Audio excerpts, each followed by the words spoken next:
I would be so far down people's throats and so far up people's asses, I could meet myself in the middle. Who, what, where, why? Let's look at how you killed that guy. It's Knife to Meet You.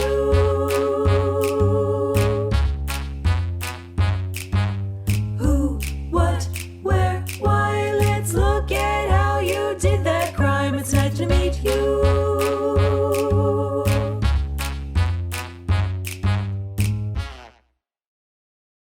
Hello, and welcome to Knife to Meet You, the weekly serial killer podcast in which we introduce you to a new serial killer that you may or may not have heard of. I'm Zoe, this is Brian, and welcome. Welcome to part 2 of our investigation into Peter Tobin and Bible John. When last we left you, I left Zoe on a horrible, horrible cliffhanger.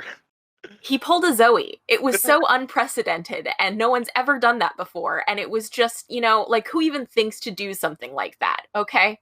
Yeah, what kind of person would do that to someone? I know. If only there were a name we could attach to the process by which that thing happened. Right? Damn. Well, unfortunately, there's not. So, So yeah, we talked about Peter Tobin last time, and I ended off talking about how a lot of people believe that Peter Tobin is a perfect match for the killer that we're going to be talking about today, whose name is Bible John. I mean, who's called Bible John. Who's called, yes, Yeah. Bible H. John, that's my name. Friends call me Bible. No. So what I know about Bible John, which I'm sure that you're going to, greatly expand on. Yeah, please go, though. Is essentially that he was a serial killer in, I believe, the 60s, I want to say, who used to frequent the same dance hall, which is basically where people would party every weekend, and he would meet a girl late 20s, early 30s, offer her a ride home or to share a taxi or something, and then that girl would never be heard from again. I don't know if they recovered bodies. I haven't done any research into this, obviously, because it's not my killer, but I do know that they call him Bible John because he often would quote the Bible. Other notes is, he was tall, lanky, fastidious, obviously religious Catholic, and that he was redheaded. Yeah. And clean shaven. Yep. Yeah, that's pretty much everything you've said is correct. And like you said, I'm going to expand on these things a little bit more. But first, Zoe, we have to go back in time. Ooh, my favorite. So the date is Thursday, February 22nd, 1968. Okay, Otis, so right after Valentine's Day. Mm-hmm. All the discount chocolate. Otis Redding, sitting on the dock of the bay, is playing at radios on every street corner, and the smash hit family movie of the winter is Disney Studios' Blackbeard's Ghost, which, and I promise what I'm about to say is real, stars two-time Oscar winner, BAFTA recipient, and commander of the Most Excellent Order of the British Empire, Sir Peter Ustinov, as the invisible motorcycle-riding ghost of Blackbeard the Pirate, Zoe. The Pirate. I don't even know that's so much to digest. It blows my mind. Like, you could have said something to me that was like, and they found the body, and it was like, glowing or something, and I would have been more prepared for that than invisible motorcycle riding ghost of Blackbeard the Pirate. Yeah, that's quite a. It's like when you go back and you see I love looking at very distinguished actors and seeing the really silly things they used to play in their youth. That's always very interesting to me. Or some of the Glasgow, right? I don't know if I mentioned that. We're in Scotland for this episode. Yep, as we were for the last. Yep. I don't know if I said that earlier. If I didn't, but if I didn't, I'm sorry, I forgot. So particularly to have like Sir Anyone. Yeah, absolutely. All right. Yeah, like, and Peter Ustinov's was an amazing talent. He's dead now. But he was an amazing talent. He was on an episode of The Muppet Show. He was a big stage actor. He played West End a lot. Phenomenal singer too. Really, really talented guy. Well, I've And he never was heard of him, so. Well, you haven't seen Blackbeard's Ghost, Zoe. I don't know what to tell you. No, but I did see Ghost Rider, and it feels to me. I feel I feel like it's a toss-up as to which of those movies is the better ghost riding a motorcycle movie. I feel like we need to add that to our list. That's like choosing, like, to say which of these is better is like saying, is it better to be executed, or is it better to be exiled across Gotham City's frozen tundra? And then they're like, you know what? Let's go with execution. And Scarecrow says, yes, death by exile. They're the same thing. They're equally as terrible. We're all gonna die. This is awful. Well, I don't think Blackbeard's Ghost is going to kill us unless the VHS that we're watching it on happens to be haunted. But I haven't been to a yard sale in about 2 years, so I don't think that's going to happen. What I'm saying is, when you say we need to rewatch them, I just need Gary Oldman to come out and say, if you think we're going out on that ice willingly, you've got another thing coming. Because I'm not. Well, I will, because I care about our listeners. Isn't that right, listeners? Shout yes into your phone right now if you agree with me. Oh, God. I miss Lobo. Anyway. Oh, jeez, dang. Wow. Oof. I need to work on my all rugby. in good fun. No respect at all. All right, Jabberjaw. People are here to listen to Bible John, so yeah. we should probably. Yes, I agree. We are going to stop quoting Batman movies at them. Oh. We're going to talk about the 3 murders of Bible John, and then were there 3? There were 3. Okay. So we're going to talk about the 3 murders of Bible John, and then we're going to talk about some of the suspects, and we're going to wrap it back around to Mr. Tobin at the end. Okay. All right, this is a good plan. I'm on board for this plan. Awesome. Okay. So the first victim is a woman named Patricia Docker. She went by Pat. Okay. Do we know anything about Pat? We actually know a little bit about her, yeah. So on that night, Thursday, February 22nd, 1968, Pat decided to go dancing. She was working as an auxiliary nurse at a nearby hospital on overnight shifts. She was living with her parents, who helped take care of her son, Alex. Her husband, who was also named Alex, was stationed in England with the Royal Air Force. Their marriage was a bit on the ropes already. They had discussed divorce previously. As such, Pat moved back to her parents' home with their son in Glasgow. How old was their son? He was 9. Oh. Yeah. Pat was quite fashionable, and we actually know what she was wearing out that night when she went dancing. Ooh. And a lot of this is coming from a 1989 article by Doug Skelton in the Scottish Saturday Evening Times. All right, well, I gotta tell you, I'm a little apprehensive because 60s fashion, yeah, 70s fashion, ugh. Well, listen. So, we're right on the cusp. We're on the borderlands. Mm-hmm. So she was dressed in, quote, a yellow mini woolen dress, over which she wore a gray duffel coat with a blue fur collar. She carried a brown handbag to match her shoes, and on her right hand she wore a wristwatch and a wedding ring that had belonged to her grandmother. I don't know how I feel about blue fur, but all right. Yeah.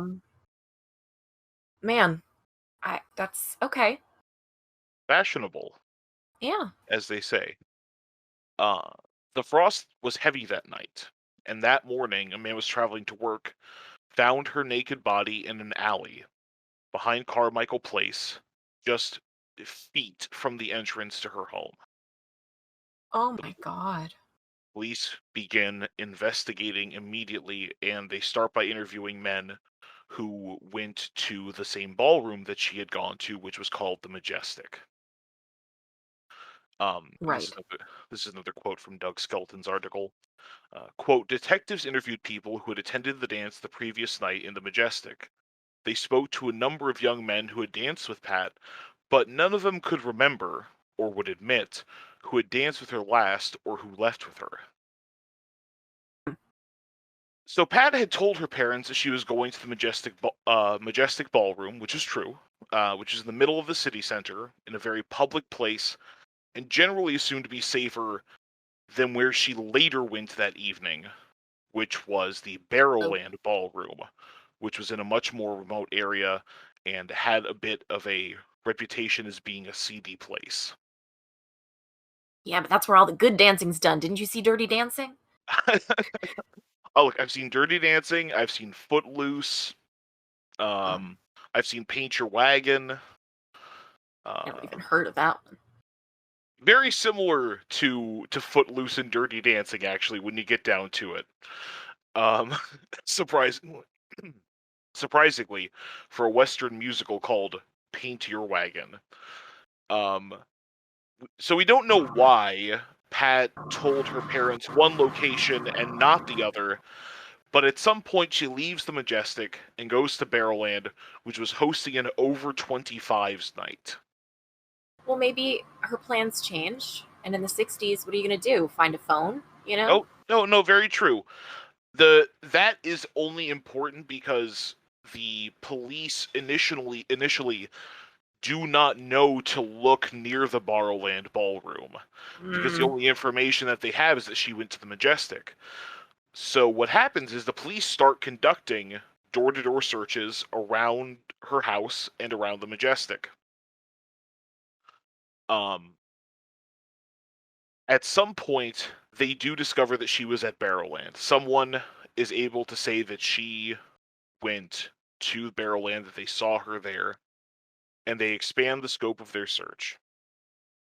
While nobody had seen anything, more than one person had heard a female voice scream, "Leave me alone," nearby the ballroom. Oh my.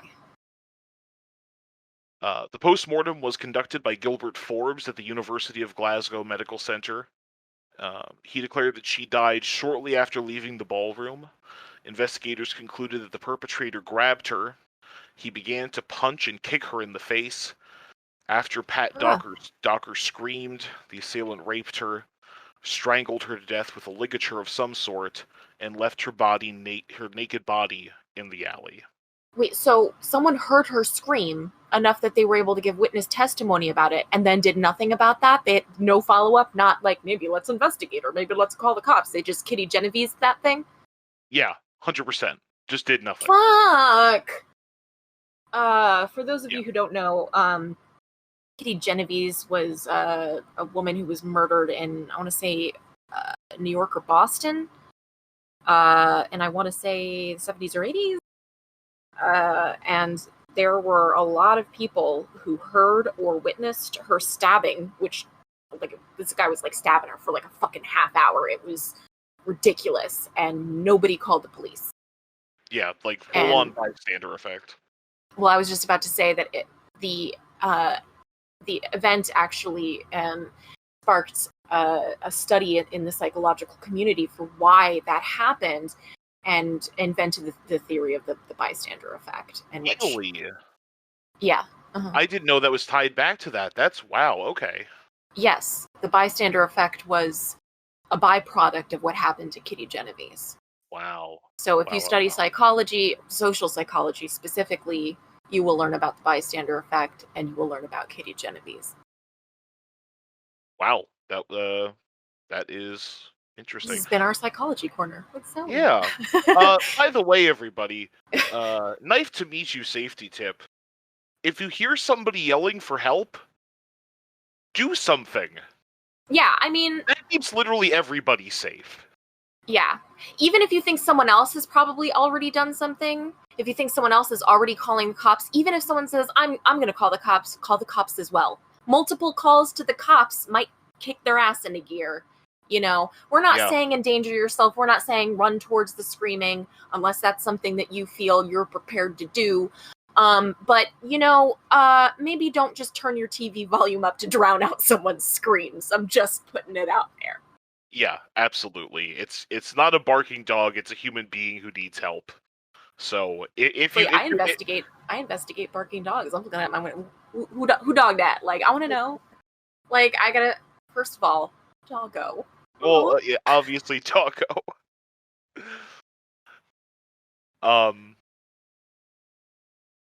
Pat Docker was also on her period at the time of her murder, which will become more important as we go through. Yeah. Okay, that's a thing. Mm-hmm. Yeah. Forgot to mention that. Totally forgot about that. Yeah. I'll just go ahead now. All three of Bible John's victims were menstruating at the time that he murdered them. Okay, but like, how would he know that? The statistical improbability of it means that there's just absolutely no way that he couldn't, like, that it's not a coincidence. It can't be a coincidence. I mean, I'm not a big fan of coincidences to begin with, but just no. We'll get into that as to why people think that is. I actually have well, clearly he's a vampire. I'm kidding. My goal was to deliver that as flatly as possible, and then just see how you react. I think you succeeded. Thank you. To quote again from Doug Skelton, quote, "A newspaper photographer who had a flat near to where the girl's body was found had thrown a party that night. The noisy affair had been attended by reporters and photographers as well as nurses. Mm. The revelers were also questioned by police, causing problems for many of the journalists who were supposed to be working. Someone may have glanced out of a window and seen a man acting suspiciously in the lane, for police were of the opinion that the girl had been murdered somewhere else and the body dumped in the lane." And just for the sake of emphasis, this is written in all caps in the original newsprint. No one had seen anything. No one could help. Okay. Well, first of all, you don't know that, newspaper reporter. You're not omniscient. Secondly, you said that her body was how many feet from her door? It was described as meters, so within 12 feet, within 10, 12 feet. So this guy dumped her body at her house. Yeah, yards from it. Why? And how would he know where she lived? Or maybe she just like approximately told him where she lived when he was like going to give her a ride home, and he was like, "All right, well, I gave you the ride home ish." Right. Which is like, what fucking okay. Yeah. Like I know that this show is all about psychopaths. We're not here to present to you any well-adjusted human beings. Look, only the ones that are just woo. We're not here to psychopath shame here on Knife to Meet You, but we call them as we see we are. I know. That is like 50%. The point of this podcast is to make fun of serial killers. Great. But like, I just okay. That's risky. That's a risk-taking behavior, because he's not leaving her body in a dump site that's picked specifically to be inconspicuous. He dumped her at home where you knew she'd be found, and her death would be immediately reported and then investigated. So that's some. Yeah, not the most galaxy-brained move of him. Well, it could point to narcissistic immunity. You know, this is what we talked about with Richard Cottingham in episode 1, where, you know, sometimes if your levels of narcissism are high enough, you think that you're smarter than anyone in the world and no one's ever going to catch you, so you can do whatever the fuck you want. You know? Right. Narcissistic immunity is what makes narcissistic injury so dangerous. I can't tell if you're joking. Like, I Well, can't tell if that's a real no. expression or if you just made that up to be funny. Oh, are you not familiar with? So I've heard the term narcissistic injury before, I have which it, not. Please expand. yeah. So to my understanding, narcissistic injury is what happens when a narcissist is presented with something that is completely incongruous to the sense of narcissism that they have when they have real factual evidence that it breaks through the immunity. And a lot of times what can happen is narcissistic injury is what can cause narcissists to lash out. Like when they Yeah, realize, it's a cognitive dissonance. yes, thank you, Yeah, yeah, exactly, yeah, yeah. yeah, yeah. It's like an extreme cognitive dissonance between the veil that they've put up and reality.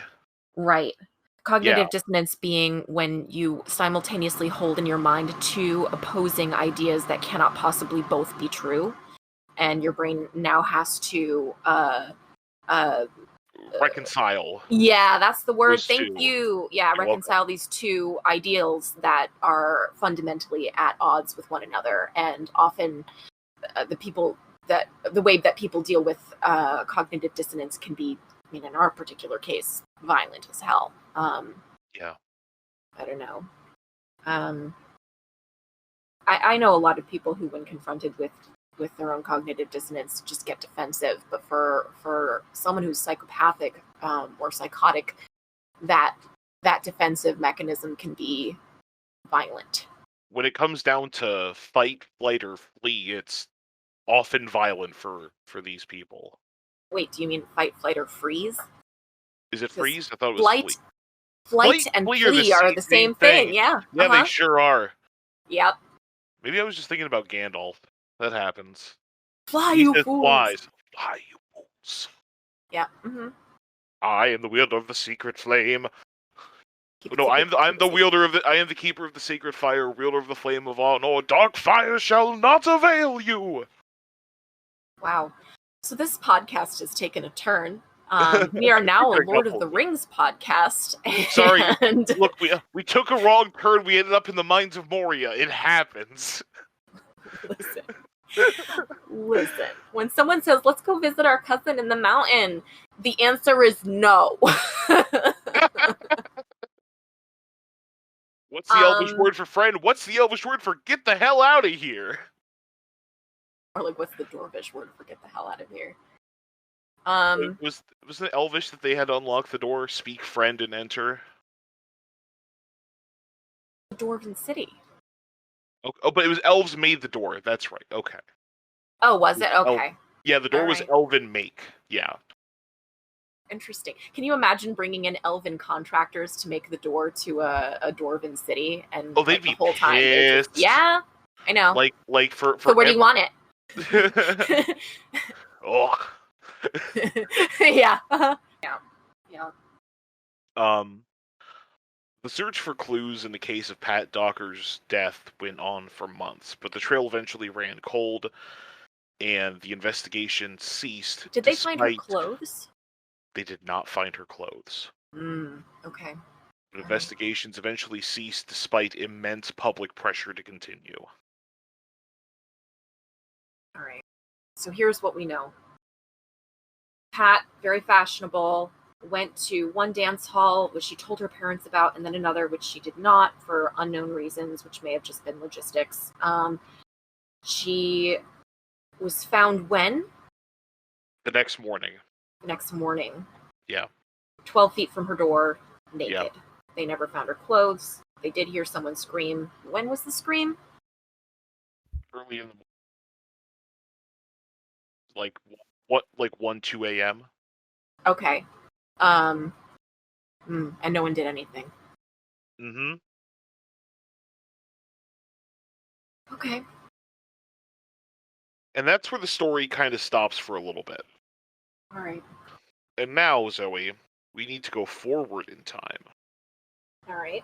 To Saturday, August 16th, 1969, just over a year later. When I was doing my research for this part of it, I found that Creedence Clearwater Revival's Bad Moon Rising at this point was sort of taking over the UK. Yeah, as it Uh, should. I love it. It's so good. Yeah. So the song eventually did reach number 1 on the UK, Irish, and also the New Zealand singles charts. The song only ever reached number 2 in the US, sadly. Because we're dumb. Well, We know. would you like to know what the number 1 song for the most consecutive weeks on the Billboard Hot 100 that year was? In the United States? Yeah. Oh, I'm going to be disappointed. Go ahead. It's Sugar Sugar by the Archies. Sugar, sugar. Ba, ba, ba, ba, ba, ba. Oh, Honey, honey. All right, okay. Yeah. I mean, yeah, look, it's a bop, no doubt. Like, it's... Yeah. Uh-huh. All right. It's not Bad Moon Rising, but 1969, I could see people being ready for the Archies. They're both such a vibe, though. Yeah. Very, very distinct vibes, let's be clear. Yeah. I kind of... Yeah.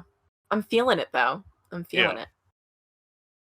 Jemima Mcdonald, who went by Mima, was a single mother of 3. And that night, Saturday, August 16th, she went to the Barrowland Ballroom to dance. Her children were left with her sister, whom she lived with, whose name was Margaret O'Brien.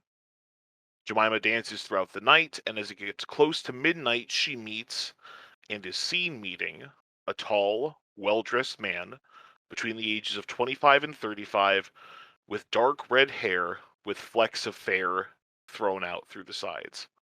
Okay, so hold on. Let me ask you a couple questions about the things you already said before we introduce too much information and I get lost. How many kids did Mima have? 3. And do we know their ages? I do not know their ages. All right, but at least they're safe with her sister. Okay. Mm-hmm.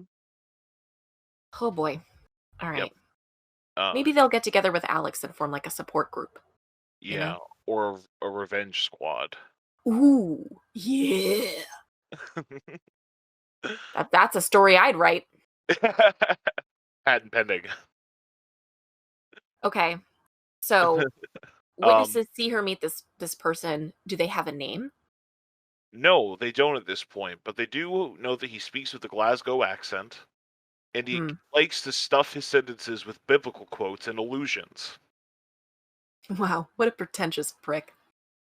She left the Barrowland Ballroom with this man, and was last seen walking with him toward her home a little past midnight. But she didn't return that night. Her sister Margaret was obviously very, very concerned immediately when she didn't arrive home. She grew more concerned when she heard local children were congregating around an abandoned tenement building because of the rumor of a body on the inside. What is wrong with these people? No one calls the police when they find a body. They're just like, hey, let's poke it with a stick. Like it's Stand By Me. Tom Hanks movie. Yeah. Yeah. It was Tom Hanks was in that. Was that right? Maybe. I feel like he could have been. It was early enough. If he's not, let's just Photoshop him in and call it a day. Yeah, Tom Hanks over all of the face over all of the kids from Stand By Me. Just looming in the background menacingly.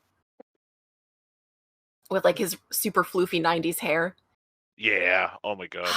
Okay, alright, so all these kids are just congregating around this body. No adults have been notified or brought into the situation.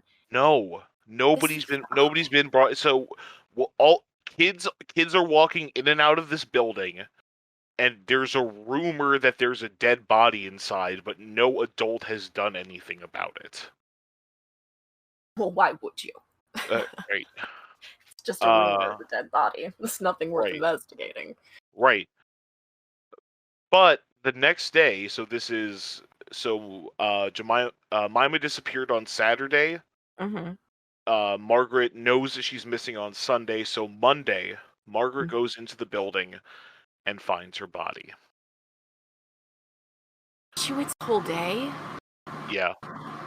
Damn, if it were me, you know me though. Like, yeah. Knife to meet you safety tip number 2. If you hear a rumor about a dead body, you should tell probably someone about investigate it. That shit, or have someone else investigate that shit. Yeah. I'm not encouraging you to endanger yourselves in any way, but maybe do something about it. Yeah, doing something doesn't have to be dangerous. In most cases, it's not. Be honest with you, safety tip, be the crazy sister. Be the one who, like, tracks down everyone she knows to find out where her sister is if she's been missing. You know? Absolutely. Don't wait a day to figure out if that dead body is your sister. Like, Yeah. Well, that's what we saw with Anita Cluke in Yeah. the last episode, where she was the spearhead driving the entire Scottish police force to give a shit. yes, girl, yes. Okay? Like, Anita's the hero. and you know what, I gotta say, I have a lot of sisters, and something happened, you know, I would be literally down everyone's freaking individual throat until we got to the bottom of it, you know? Yeah. I mean, I would be so far down people's throats and so far up people's asses, I could meet myself in the middle. All right? That was gross, but it's true. Are you there? There. Sorry, I'm laughing. Oh, it was cut out. I didn't Oh hear any yeah, of no, that sorry. laugh. I was laughing pretty much through all of that. Oh my god, that was amazing. I love that. So Margaret goes into the building and finds her sister's body. Mima is actually fully clothed. At least there's that.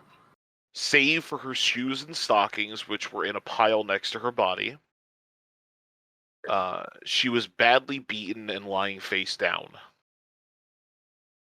The shoes and stockings are... In what scenario? What? The post-mortem found a lot of similarities to Pat Docker's murder. Like Pat, Okay. Jemima had been strangled with an implement. In this case, it was her own stockings. Yeah. She's sexually assaulted. She was raped. That's why he had to remove the stockings and the shoes. Yep. Okay. Beaten extensively, especially about the face, and was menstruating when she was killed. The main difference being that Jemima was fully clothed, save for ripped undergarments. I want to say two things. First of all, you get a lot of stories about ligature strangulation victims who were strangled by their own stockings, and like, I just don't think that would happen today, just because like, I can't imagine stockings being strong enough and not just like fucking falling apart, because I've never owned a pair of stockings that were strong enough to strangle somebody to death with. Well, yeah. So it's just such a strange concept for me to wrap my brain around. You know? KTMY safety tip: nylon stockings, not silk stockings. There you go. Silk stockings you can be strangled with, not nylon. At least we don't think. We haven't tried. Anyway, second question. Come back and visit the Knife to Meet You labs. Oh my god, yes. For science! Second question, and this is for you, Brian. Do you think that Bible John was abducting and raping women, and that he only killed the ones that were menstruating? No. Okay. Why? That's a very strong opinion. I'd like to know why. Okay. The first thing that I want to say about that is the thing that Pat Docker supposedly shouted was "Leave me alone." What I think may have happened is he made sexual advances toward them, and they told him no because I'm on my period, and he may have gotten enraged because of that, and that may have been a triggering thing for him. So you think that other women were with him willingly?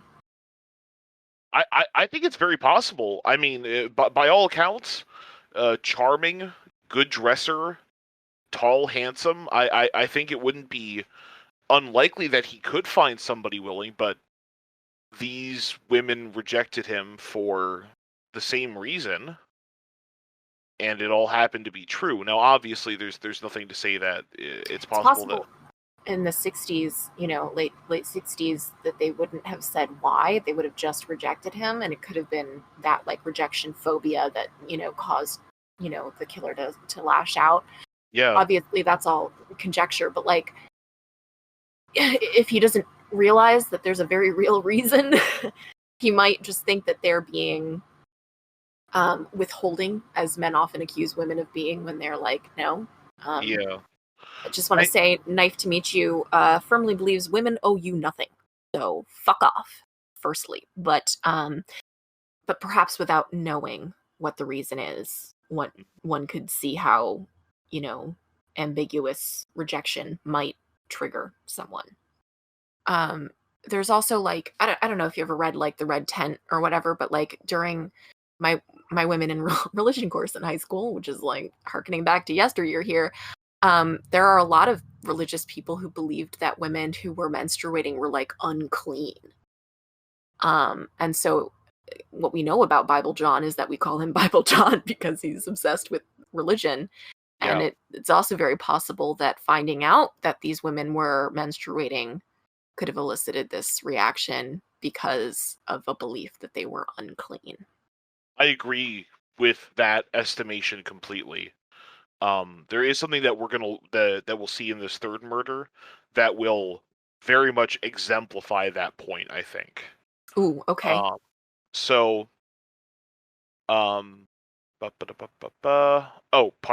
Finish up Mima first. Right. Police investigations into Jemima's death found that people who witnessed her both at and leaving the ballroom, as well as someone who heard female screams that same evening in the same area. And again chose to do nothing. Yes. The person... Everyone, if you're in Glasgow, move. So that's our safety tip. Yeah, no kidding. The person who reported hearing the screams, however, couldn't remember the precise time, so this was completely disregarded by the police. Right. KTMY safety tip number 273.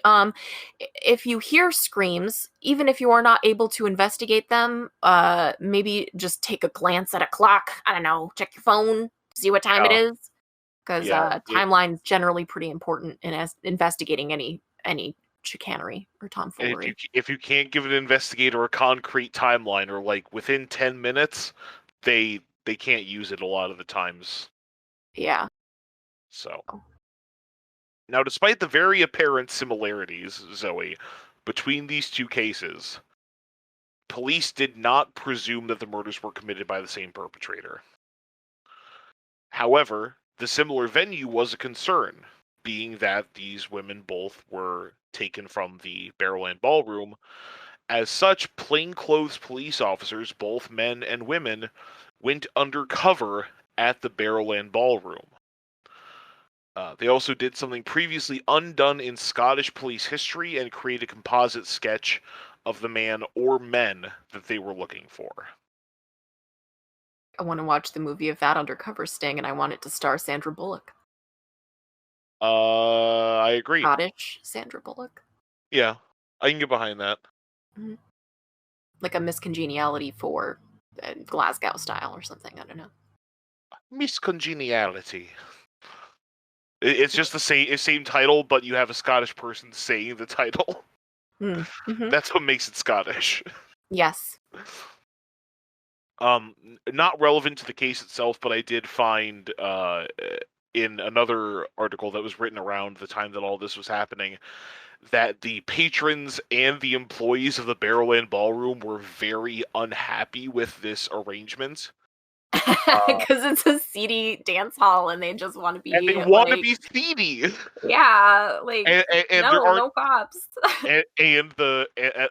Apparently a lot of men were upset that women weren't coming around there anymore, and they thought it was the cops' fault. Oh, yeah. Couldn't possibly be the serial killer. Yeah, absolutely. Definitely the cops. Definitely the cops. Alright, so did this sting operation unveil any interesting details of note? It revealed nothing. Halloween 1969. So we're just 2.5 months after the murder of Jemima Mcdonald. A man discovered the body of Helen Paddock, 29, while walking his dog. Poor Helen must have had a hell of a time in high school. Yeah, no kidding. Um, Her body was found near a drain pipe in the backyard of her own flat. tracks? I'm sorry? I said that tracks. Yeah. The dump site near the person's home in a place where there will be conspicuously found. Yep. It's a pattern. She was half naked. It's the pattern. Had been severely beaten about her face before she was raped and killed, strangled with her own stocking. All right. Her clothes, as well as the contents of her handbag, were scattered nearby, but the bag was never found. The contents of her handbag, but the bag itself were never found? Right. So the bag had splayed out and all the stuff fell out of it, but the bag was not there. What about her wallet? The wallet, if there was a wallet in there, it was in there. Everything I found mentions only the handbag itself missing. Okay. In addition to the wounds on her face, she had been bitten hard and deep on her upper thigh. Oh. Grass and dirt stains all over her clothes and body suggested that she struggled fiercely against her attacker. She was also menstruating at the time of her death. The killer had placed her sanitary pad beneath one of her arms.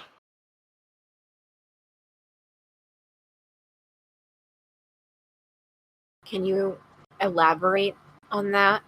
On his placement of the sanitary pad?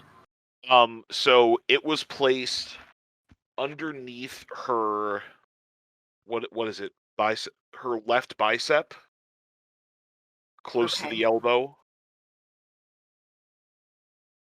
Well, that's not like a place. She obviously rolled on top of it. Seems weird to say that it was placed there. How would they know that it was placed? Okay, all right. I'm getting fixated, but I still have questions. That may be something that I've gotten wrong on my part. That may not be you misunderstanding. Okay. Interesting. So well, I mean, if the contents of her purse were emptied, it's possible that the sanitary napkin was in her purse.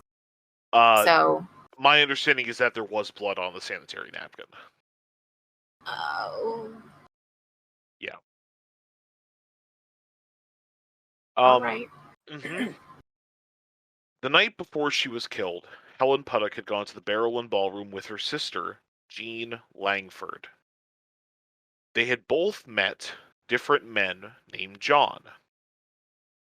After dancing, the four of them left together. One John, who was a roofer from Castlebilk, left the three to catch a bus home. The other John, a tall, well-dressed, well-spoken man who frequently made biblical references, decided to stick around with them and make sure they got home safe. Mm-hmm. Jean Langford remembers that he was particularly fond of the works of Moses and the Levitical law. Once more, I'd like to read this quote from Doug Skelton. Quote, "He wouldn't feel right if he didn't make sure two such nice young women got home safely. He was a real charmer, this man called John, and the women obviously felt safe in his company." The trio hailed a taxi to Glasgow Cross and began to drive westward through the city. It was during this journey that most of the knowledge we have of Bible John was gleaned. He talked to the two women, telling them about himself and his background. He was a stylish dresser and a more than capable dancer. John told the women that his parents had been strictly religious people and fervent teetotalers. They had tried, unsuccessfully, to bring up him and his sister in the same way. he could still recite passages of the Bible from memory, a fact which he demonstrated. The taxi took Mrs. Langford to her home in Knightswood first. As the cab pulled away, the woman caught a glimpse of her sister waving goodbye to her through the back window. It was the last time Mrs. Langford would see Helen alive. The man, now known to many as Bible John, had also expressed disgust at the Barrel Inn Ballroom, calling his own frequent haunt, quote, an adulterous den of iniquity, and spoke openly about his dislike of married women visiting such places, at all calling them, quote, adulterous by nature. Mm. Yeah. Gotta love a hypocrite. Oh, absolutely. It seems kind of baked into them, though. Narcissism. Do you think narcissism can exist without hypocrisy? I mean, the thing is that narcissists will not ever accept responsibility for their own actions and shit. So, like, to say that, they don't have to be hypocrites, but like, if they're gonna do shit that they also condemn, like, they're not gonna own up to it. That's true. I guess narcissism would just make hypocrisy a lot easier for a person to stomach internally. I mean, no, I'm not saying that. I think it would just be, like, more likely to happen with someone who cannot admit fault. See what you're saying. Hours after the discovery of Helen's body, another composite drawing is done after the description given by Jean Langford. Jean would later say the earlier composite I mixed up my words there, sorry.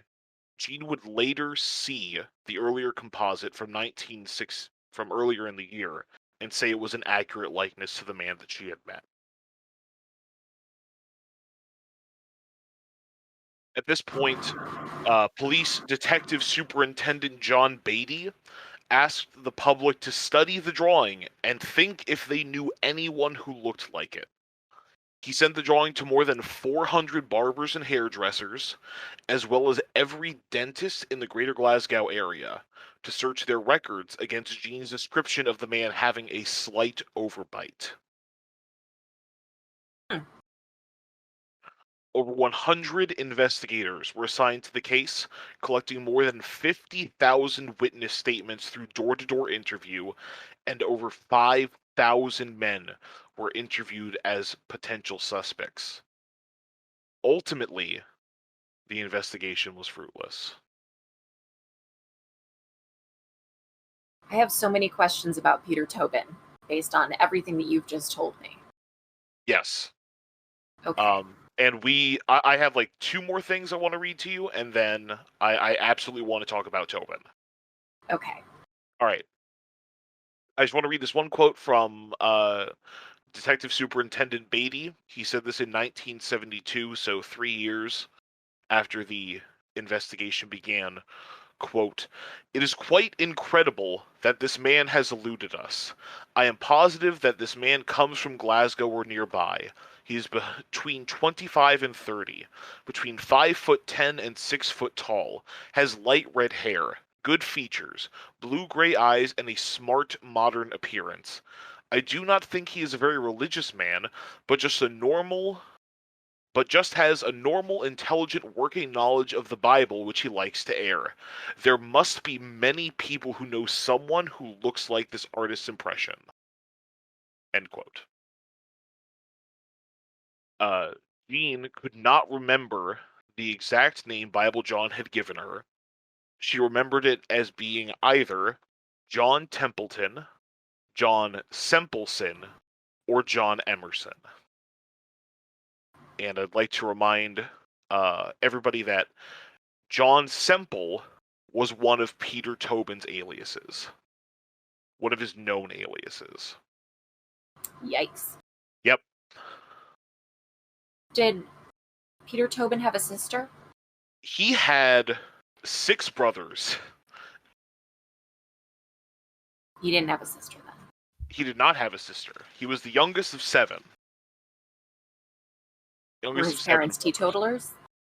Not known, but it seems unlikely to me given how much trouble he was able to get in when he was so young.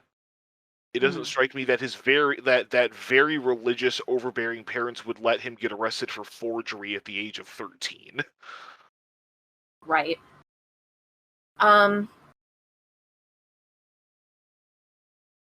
Did Peter Tobin have a slight overbite?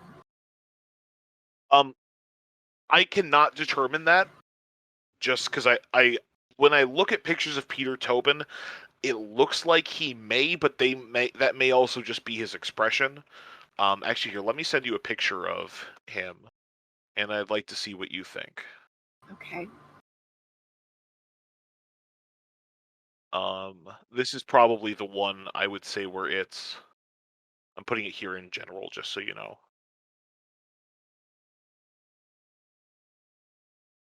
Yeah, this tells me nothing. Okay. I'm not. I don't really know much if he has an overbite or not specifically. But he did have red hair, and so in that thing that I just read from D.S. Beatty, he said between 5'10" and 6 feet. Several other people estimated him being between 6'1" and 6 foot and 6'2", which would be closer because Tobin himself is 188 centimeters tall, and they had averaged him between In American, please. 190. Sorry, he's about 6'1". All right. 6'1.5" thereabouts. Interesting. Okay, so let's talk about this a little bit. So the first victim that we spoke of was Angelica Cluke. Yeah. Angelica Cluke was abducted and murdered at the church that they were both working at. Yeah. She was sexually assaulted. She was strangled, but she was also stabbed about 8 times. And she was not left in a place that was plain to see. Yeah, wasn't she put like under the floorboards of the church? Yeah. Because I remember being very touched that the medical examiner climbed down in there with her. Yeah. And so, what was her state of dress or undress? Do you know? She was undressed, and she had been assaulted. All right. So, the strangulation, was it ligature strangulation or mandible? It was ligature. Interesting. Do we know what he used? No, we do not. Okay. Was she beaten about the face? Yes, she actually was. She was struck with what appeared to be. She did have blunt force trauma to the head. Okay. So, what is consistent is the blunt force trauma. Saying that to the head, though, does not necessarily mean that she was battered around the face. Very and true. Clearly, Bible John liked to punch women in the face. Like, this was something that he liked to do. Yeah. And so, if that's not made apparent, then there's a bit of a conflict in his pattern here. Although I don't like to adhere too strictly to say that they have to, adhere to a specific pattern, as we discussed in episode 1, again with Richard Cottingham. Sometimes serial killers like to experiment, try some shit out, Right. So I don't want to initially say that, it's not consistent because Peter Tobin used a knife and Bible John did not. This could be the next step up in a pattern of escalation. We don't know. Yeah. Peter Tobin also did spend some time in prison. He spent a couple of stints in prison for things like burglary and forgery, Yeah. So it's possible he may have learned things. Okay, if we are taking the tack that these are the same person, then there's a distinct difference between the murders that he committed in the 60s and the ones that happened that were discovered in the 2000s, you know. Man, that's 40 fucking years of killing. Yeah. And the guy's still alive. Like, he's 75 this year. Like, oh wow, he's really not that old. no. And okay. like So here's my initial thought process. You know, getting caught in the 2000s, having not been caught for 40 years, obviously that's a lot of time to evolve as a killer. Maybe he realized after, having to be fleeing Glasgow after he saw the police reaction to these women, it's possible, again, conjecture, speculation, that he realized maybe dumping them on their own doorsteps was not the best idea. right. And maybe the reason why his other victims have not been uncovered for over the 40. You don't just stop killing for 40 years. If a serial killer goes into a state where they don't kill for years, then that means that they were in jail. They were in prison. Right. Because they don't have control over themselves. They can't make the decision to just stop because the heat is on. If a serial killer stops killing, it's because they're dead or in prison. Those are your only two options. There are no other options. Where you haven't found the bodies. Or like abducted by aliens, et cetera, et cetera, et cetera. But essentially, your options are dead, in prison, or still killing. That's it. Yeah. So, it says to me that if, Bible John wasn't caught, he would have continued to kill. If his victims weren't found in Glasgow, then clearly he changed his MO or he changed his location. Right. And he moved around quite a bit too. Do we know where Peter Tobin was in 1969? He was in Glasgow.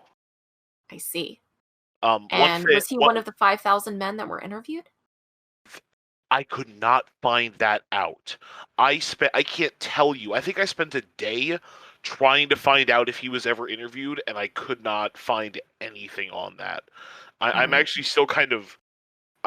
you seem pissed about it. I want to know. Yeah. Like that's like the most obvious thing that I need to know, and I want to find it out. It's completely irrelevant. Whether or not he was questioned does not determine one thing or the other. I want to know. What was he doing when he was in Glasgow in 1969? Do you know? Professionally or? Yeah, or just in life. Let's see. Just murdering. So let's see, 1969, he would have been 23 years old. He was married. Yeah, he had just married his first wife in August of 1969. His first wife, how did that marriage end? Divorce 2 years later. Why? Because he was beating her and assaulting her.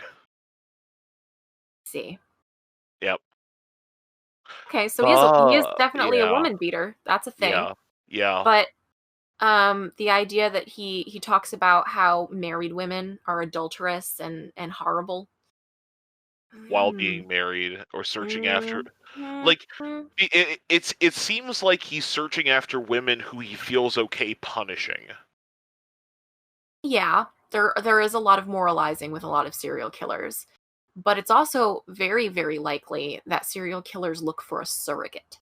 They look for somebody that reminds them of the person that they really want to kill. Oh, they're white whale. Not... I wouldn't... say I've really wanted to kill him since it lines up, Yeah. But... a lot of the time, they're trying not to kill this person, so they kill someone else in their stead. For a lot of serial killers, it's their mother. For Eileen Wuornos, maybe her grandfather.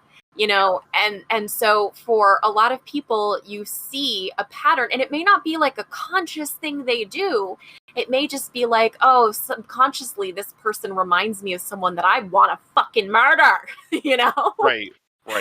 So, it seems to me, just married, living in Glasgow. I don't know what he's doing as a profession. Did you mention that? He was a handyman for the most part. He did odd jobs, which helped him in his burglary endeavors. Right. So, probably already having problems with the wife. A lot of the times when you have super controlling, abusive husbands, or partners in general, the thing that they will accuse you of the most is adultery, and use that as a justification for their abuse. Right. And they might even believe their accusations. But a lot of the time, it's narcissists' favorite thing to do. Their very, very favorite, Brian, to accuse someone of doing something that they themselves are currently doing. Yeah. So, Bible John going to dance halls.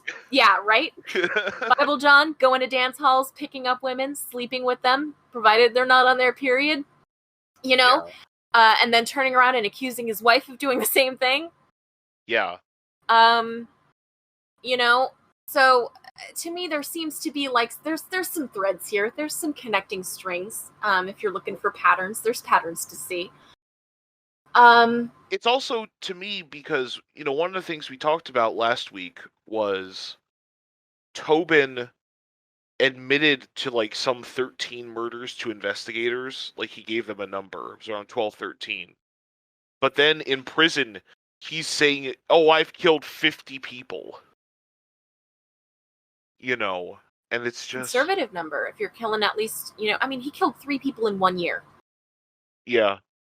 That we know of. Yeah, very true. So over 40 years, 50 people? I don't know. It could happen. I mean, I would actually say that's a conservative estimate. If he has to kill at least one person a year, that's 50 people.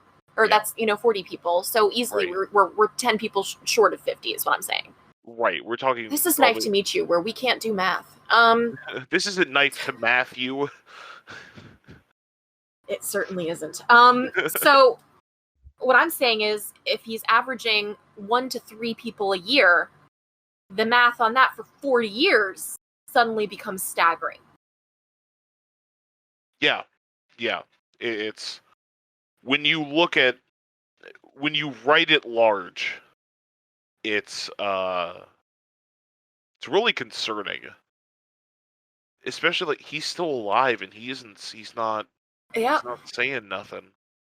Yep. What does strike me, though, is that they say that Bible John is between 25 and 35, and at the time, Peter Tobin would have been 23. Correct, yeah. Which is technically outside of their thing, but only by 2 years.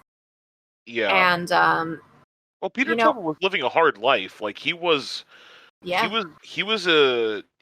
doing hard drugs at the age of, like, 17. He was a drinker for a long time. He was Peter Tobin a fancy dresser? Was he fastidious? Was he... Yes. Like, all 3 of his wives said the exact same thing about him. Charming, very good dresser, very sweet, very loving, and then as soon as they got married, he flipped. Yeah, because now he owns them. Yep. So, here's a question. Does Peter Tobin quote the Bible? Not in anything I've ever been able to discover about him.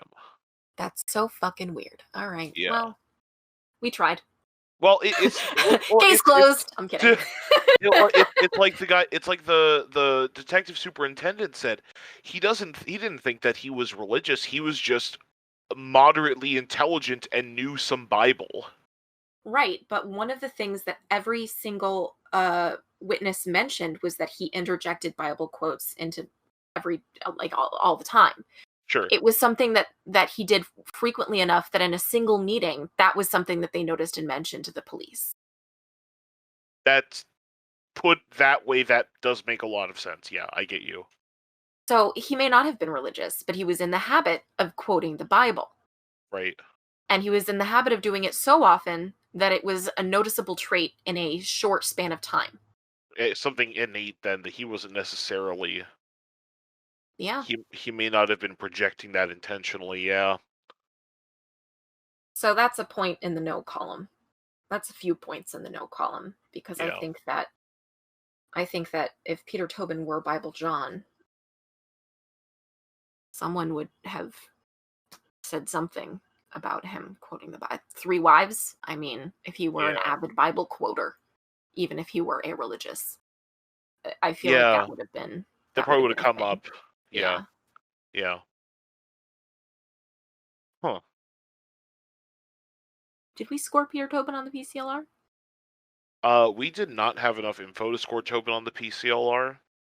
That's right.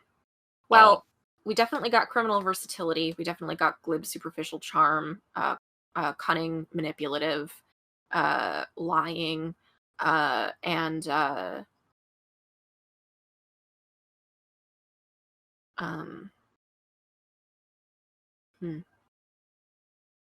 definitely a lot of marital relationships, short-term marital relationships.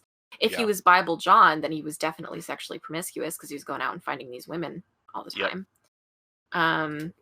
Although, once again, Knife to Meet You does not endorse the concept, the social construct of promiscuity.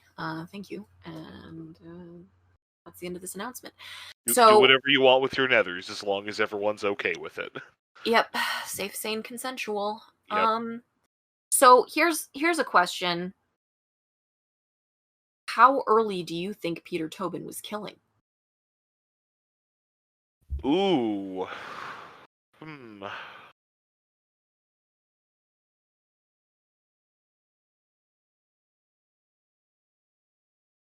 Because we do get killers like I'm gonna fuck up his first name, but what's his name? Worrell, that you did. Yeah. Thomas Worrell. Thomas Worrell. He was only 20. How old was he? Early 20s. Yeah, he was 22, almost 23, I think. Yeah. Yeah, he's a baby. Yeah. And he killed 4 women, 5 women, something ridiculous. 7. Yeah. Okay. I estimated conservatively. Yeah.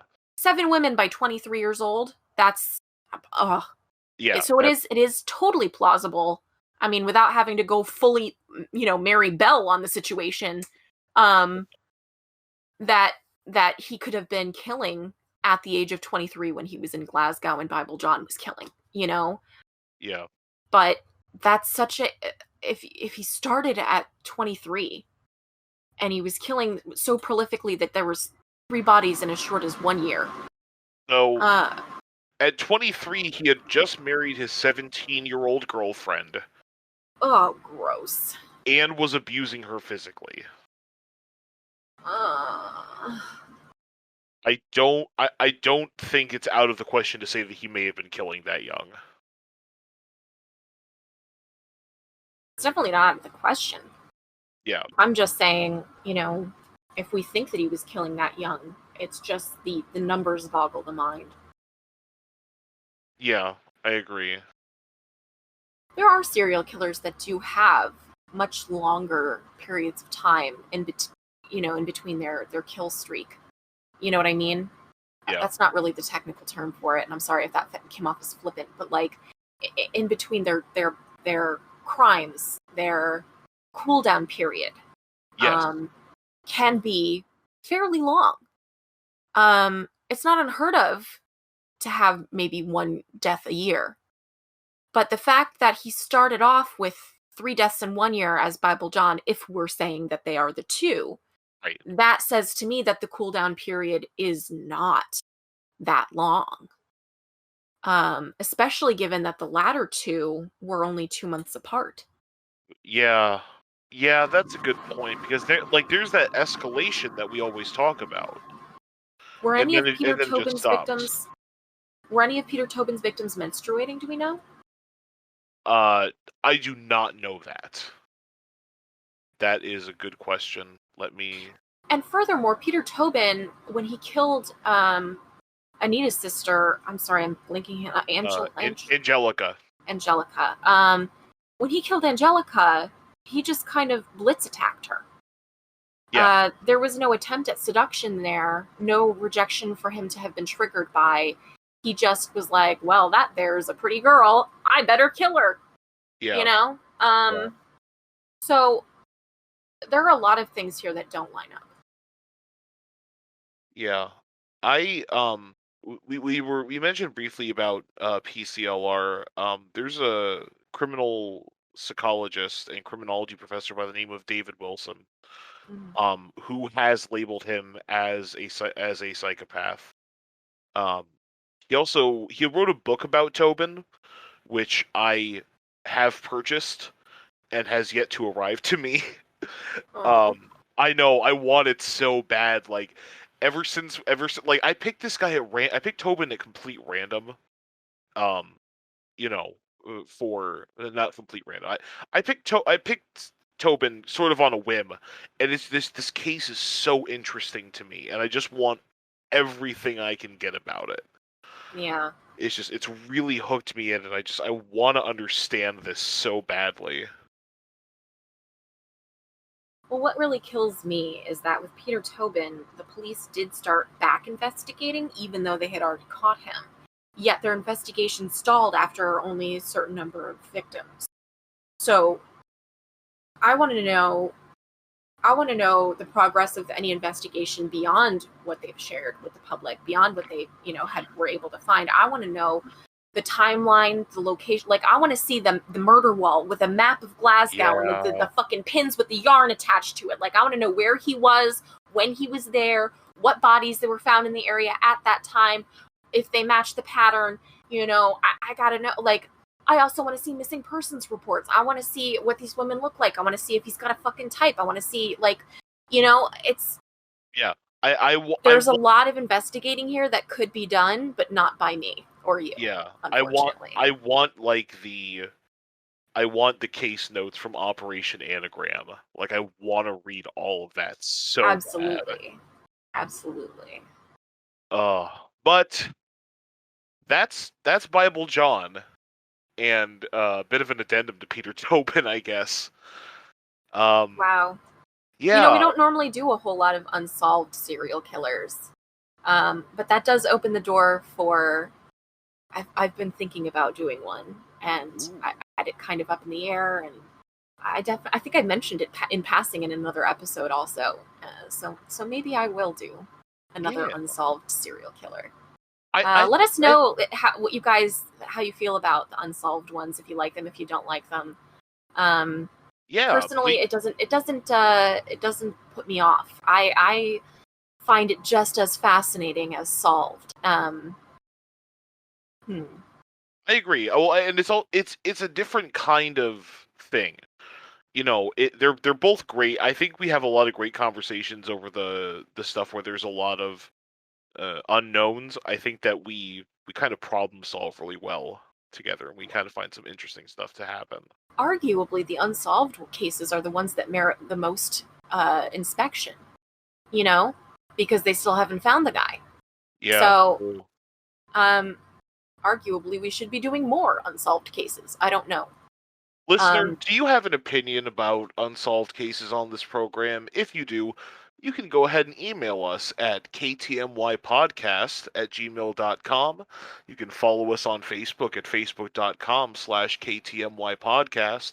And you can follow us on Twitter at ktmypod.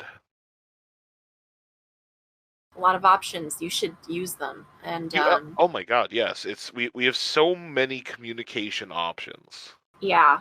And we hope you guys are liking the show so far. I know I am. A little bit biased. Listen, if we're not having fun, no one else is having fun. Very true. So, well, given that we can't really do much armchair psychology of Bible John and still very little of Peter Tobin, I think that's kind of all I can offer. Yeah. Here, I think that it. I mean, I'm not the kind of person that likes questions unanswered, but I do like looking at an unanswered question. And thank you so much for doing this with me. This was a lot of fun. Oh, yeah. Anytime, man. Anytime you're like, hey, I want to talk about a serial killer, my answer is going to be like, yes. Unless it's Ted Bundy or Jeffrey Dahmer. Oh my goodness. Well, listener, thank you so much for tuning in and hanging out with us while we talked about Bible John. And be sure to look for our episode coming next week when Zoe's going to be telling us all about a killer that I don't know anything about yet. Yeah. All right. Well, thank you guys so much. And you guys have a great week. Bye-bye. Bye.